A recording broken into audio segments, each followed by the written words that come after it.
ಛೇ, ಆಯ್ತು, ನೀನೇ ಗೆದ್ದೆ. ಪುಟ, ಈಗ ನೀನು ಮನೆಗೆ ಬಂದಿದ್ಯಾ, ಅಮ್ಮನೂ ನೋಡಾಯ್ತು, ಖುಷಿಯಾಗಿದೆಯಾ? ಈಗ ನಾನು ನಮ್ಮ ಮನೆಗೆ ಹೋಗ್ಬೋದಲ್ವಾ, ನಮ್ಮ ಮನೆಯವ್ರ ಹತ್ರ ಹೋಗ್ಬೋದಲ್ವಾ? ನಿನಗೇನಾದರೂ ಬೇಜಾರಾಗುತ್ತಾ? ಇಲ್ಲ, ನನಗೇನು ಬೇಜಾರಿಲ್ಲ. ಶ್ರಾವಣಿ ಆಂಟಿ ನಿಮ್ಮನ್ನ ಎಷ್ಟು ಮಿಸ್ ಮಾಡ್ಕೊತಾರೆ ಅಂತ ನನಗೆ ಗೊತ್ತು. ನೀವು ಹೋಗಿ, ಅಮ್ಮ ಹುಷಾರಾದ್ಮೇಲೆ ಎಲ್ಲರೂ ಬನ್ನಿ. ಆಯ್ತು ಕಣ್ಣ, ಖಂಡಿತ ಬರ್ತೀನಿ. ಆದರೆ ಈ ಮನೆಯವರೆಲ್ಲ ನನ್ನನ್ನು ನಿಜವಾಗ್ಲೂ ಮನೆ ಅಳಿಯ ಅಂತ ನಂಬಿಟ್ಟಿದ್ದಾರೆ. ಮನೆಯಿಂದ ಹೊರಗಡೆ ಹೋಗೋದು ಹೆಂಗೆ ಅಂತ ಗೊತ್ತಾಗ್ತಲ್ಲ ನನಗೆ. ಅಳಿಯಂದ್ರೆ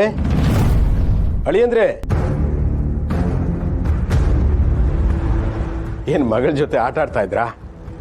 ಏನ್ ಕಂದ ಬರಿ ನೀನು, ಅಪ್ಪನ ಜೊತೆ ಮಾತ್ರ ಆಟ ಆಡೋದಾ? ನನ್ನ ಜೊತೆನೂ ಆಟ ಆಡ್ಬೇಕಲ್ವಾ? ನೀವು ಯಾವಾಗಲೂ ಬ್ಯುಸಿ ಇರ್ತೀರ ಅಲ್ವಾ, ಅದಕ್ಕೆ ಅಪ್ಪನ ಹತ್ರ ಆಟಾಡ್ತಿದ್ದೆ. ಇಲ್ಲ ಕಂದ, ಇನ್ ಮುಂದೆ ಬ್ಯುಸಿ ಇರೋಲ್ಲ. ನನ್ನ ಜವಾಬ್ದಾರಿನೆಲ್ಲ ನಿಮ್ಮ ಅಪ್ಪನ ಹೆಗಲ ಮೇಲೆ ಹೊರಿಸಿ ಫ್ರೀ ಆಗ್ತಿದ್ದೀನಿ ನಿನ್ ಜೊತೆ ಆಟ ಆಡೋಕೆ. ಸರಿ ಕಂದ, ನೀನು ತಾತನ ಜೊತೆ ಆಟ ಆಡ್ತಿರೋ, ನಾನು ಹೋಗಿ ರೆಸ್ಟ್ ಮಾಡ್ತೀನಿ. ಅಳಿಯಂದ್ರೆ, ದೇವ್ರಿಗೆ ಭಕ್ತರ ಸಂಖ್ಯೆ ಜಾಸ್ತಿ ಆಗ್ತಿದ್ದ ಹಾಗೆ ದೇವ್ರಿಗೆ ಬಿಡುವು ಸಿಗೋದಿಲ್ಲ. ಆಗಾಗ ಭಕ್ತರಿಗೆ ದರ್ಶನ ಕೊಡ್ತಿರ್ಲೇಬೇಕು. ಅಂದ್ರೆ ಅಳಿಯಂದ್ರು ರೆಸ್ಟ್ ಮಾಡ್ಲಿ, ಆಮೇಲೆ ಭೇಟಿ ಮಾಡುತ್ತ ಎಷ್ಟು ಹೇಳಿದ್ರು ನನ್ನ ಮಾತೇ ಕೇಳ್ತಿಲ್ಲ. ನಿಮ್ಮನ್ನ ನೋಡ್ಬೇಕಂತೆ, ನಿಮ್ ಜೊತೆ ಮಾತಾಡ್ಬೇಕಂತೆ. ಯಾರು? ನಮ್ ಹುಡುಗ. ಬಾರೋ ಬಾ.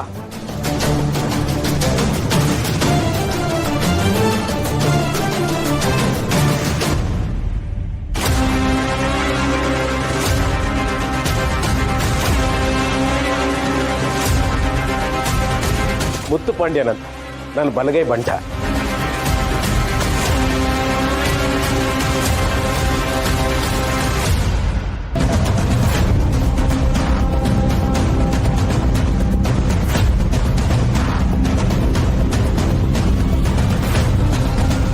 ಅಯ್ಯೋಯ್ಯೋ, ಈ ಮುತ್ತು ಬಂದೇ ಬಿಟ್ನಾ, ಸಿಕ್ಕಾಕೊಂಡೆ, ಸರಿಯಾಗಿ ಸಿಕ್ಕಾಕೊಂಡೆ. ಆಸ್ತಿ ಬರೀತಾರಂತ ಅಲ್ಲ ರೀ, ನಿಮ್ ಅಣ್ಣ ಇಷ್ಟೊತ್ತು ಪೆದ್ದುನಾ? ಅಲ್ಲ, ಹುಟ್ಟಿದಾಗ್ಲಿಂದ ನೀವ್ ಅವನ ಜೊತೆನೇ ಇದ್ದೀರಾ. ಅವನಿಗೋಸ್ಕರ, ಈ ಮನೆಗೋಸ್ಕರ ಅಷ್ಟು ಜೀತ ಮಾಡಿದೀರಾ. ನಾವು ಸಂಬಂಧಿಕರು ಅಂತ ಅವನ ಅಕ್ಕಪಕ್ಕನೇ ಇದೀವಿ. ನಾವ್ ಯಾರು ಅವ್ನ ಕಣ್ಣಿಗೆ ಕಾಣಿಸೋದೇ ಇಲ್ವಾ? ನೆನ್ನೆ ಬಂದವನ್ಗೆ ಆಸ್ತಿನೆಲ್ಲ ಬರೀತಾನಂತ. ಅವನು ಯಾರು ಅನ್ನೋದು ನಿನಗ್ ಗೊತ್ತು, ನನಗ್ ಗೊತ್ತು. ಆದ್ರೆ ಅಣ್ಣಂಗೆ ಗೊತ್ತಿಲ್ವಲ್ಲ. ಅಣ್ಣನ ದೃಷ್ಟಿಯಲ್ಲಿ ಅವನು ಅಳಿಯ ಅಷ್ಟೇ. ನಾವು ತಡ ಮಾಡಿದ್ರೆ ಆಸ್ತಿ ಎಲ್ಲ ನಮ್ ಕೈ ತಪ್ಪು ಹೋಗುತ್ತೆ. ನಾವೇನೇ ಮಾಡಿದ್ರು ಆದಷ್ಟು ಬೇಗ ಮಾಡ್ಬೇಕು. ಇಲ್ಲ ಅಂದ್ರೆ ಇಡೀ ಆಸ್ತಿಗೆ ಅವನೇ ವಾರಸ್ದಾರ ಆಗ್ತಾನೆ. ನೋ, ಹಾಗಾಗ್ಬಾರ್ದು. ಈ ಆಸ್ತಿಗೆ ಯಾರು ವಾರಸ್ದಾರ ಇರಬಾರ್ದು ಅಂತ ತಾನೆ ನಾನು ಇಷ್ಟು ವರ್ಷ ಇಷ್ಟೆಲ್ಲ ಕಷ್ಟಪಟ್ಟಿದ್ದು. ಈ ಆಸ್ತಿ ನಮ್ದು. ಮಗಳು ಅನ್ಸ್ಕೊಂಡವಳು ಹಾಸಿಗೆ ಹಿಡಿದಿದ್ದಾಳೆ. ಇನ್ನು ವಯಸ್ಸಾಗಿರೋ ನಿಮ್ಮಣ್ಣ, ಪ್ರಪಂಚದ ಅರಿವೇ ಇಲ್ದಿರೋ ಆ ಮಗು. ಇವ್ರಿಷ್ಟು ಜನನ ನಿಭಾಯಿಸೋದು ನನಗೇನು ಕಷ್ಟ ಅಲ್ಲ. ಎಲ್ರೂ ಒಬ್ರೊಬ್ರನಾಗೆ ಮುಗಿಸ್ತೀನಿ. ಆದ್ರೆ ಇವ್ರಗಳ ಮಧ್ಯ ಇನ್ನೊಬ್ಬ ಬಂದು ನಿಲ್ಬಾರ್ದು ಅಷ್ಟೇ. ಬರೀ ಬಂದ್ ನಿಲ್ಲೋದಷ್ಟೇ ಅಲ್ಲ, ಅವನೇ ಗೆಲ್ಲೋ ತರ ಕಾಣಿಸ್ತಾ ಇದ್ದಾನೆ. ಅಣ್ಣಂಗೆ ಮಂಕ್ ಬೂದಿ ಎರಚಿ ಮರಳು ಮಾಡಿದ್ದಾನೆ. ನೋಡಿ, ಇಷ್ಟು ವರ್ಷ ನಾನು ಏನೇನ್ ಮಾಡ್ಬೇಕೋ ಎಲ್ಲದನ್ನೂ ಮಾಡಿದ್ದೀನಿ. ಇನ್ನು ಮುಂದೆ ಈ ಜವಾಬ್ದಾರಿನ ನಿಮಗ್ ಕೊಡ್ತಾ ಇದ್ದೀನಿ. ಲಾಯರ್ ಬಂದ್ರು ಅಷ್ಟೇ, ಆ ದೇವ್ರು ಬಂದ್ರು ಅಷ್ಟೇ, ಆಸ್ತಿ ಅವನ ಹೆಸರಿಗೆ ಆಗ್ಬಾರ್ದು. ನೀವ್ ಏನ್ ಮಾಡ್ತಿರೋ ಬಿಡ್ತಿರೋ ನನಗ್ ಗೊತ್ತಿಲ್ಲ. ಈ ಆಸ್ತಿನ ನಮ್ ಕೈಗೆ ಪಡ್ಕೊಳಕ್ಕೆ ಅದಕ್ಕೆ ಎಷ್ಟು ಪ್ರಾಣ ಹೋದ್ರೂ ಪರವಾಗಿಲ್ಲ. ನೀವ್ ಏನ್ ಮಾಡಿದ್ರು ನನಗ್ ಚಿಂತೆ ಇಲ್ಲ.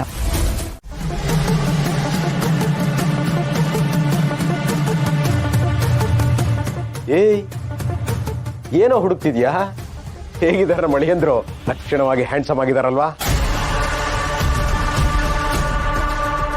ಒಳ್ಳೆ ಸಿನಿಮಾ ಹೀರೋ ತರ ಕಾಣಿಸ್ತಿಲ್ವಾ? ಒಂದ್ ಕಾಲದಲ್ಲಿ ನಾನು ಹಾಗೇ ಇದ್ದೆ ಕಣೋ. ಆದ್ರೂ ನಮ್ಮ ಮಣಿಯಂದ್ರಿಗೆ ತಾಳ್ಮೆ ಜಾಸ್ತಿ ಕಣೋ. ಅವ್ರ ಮುಖ ನೋಡಿದ್ರೆ ಗೊತ್ತಾಗತ್ತೆ, ಸುಳ್ಳು ಕಪಟ ಯಾವುದು ಗೊತ್ತಿಲ್ಲ ಅಂತ. ಹಾಲ್ನಂತ ಮನಸ್ನವ್ರು.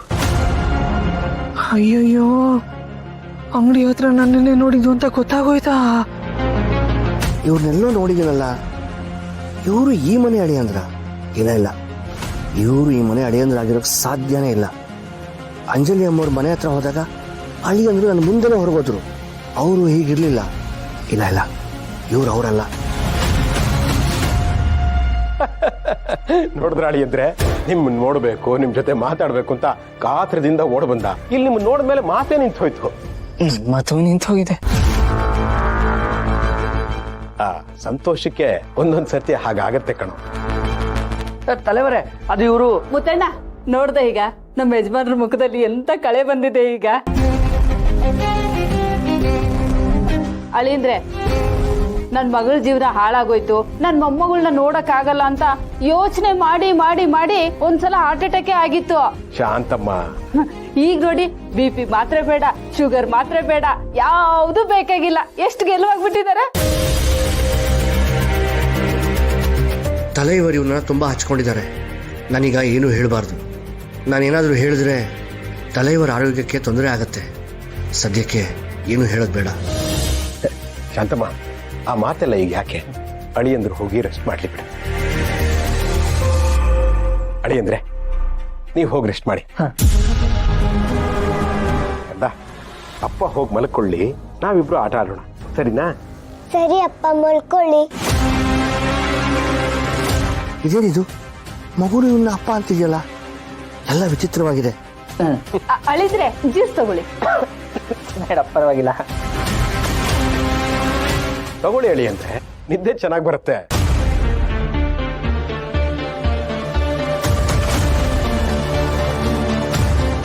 ಇದೇನಿದು, ಇವ್ರಿಗೆಲ್ಲ ಏನಾಗಿದೆ?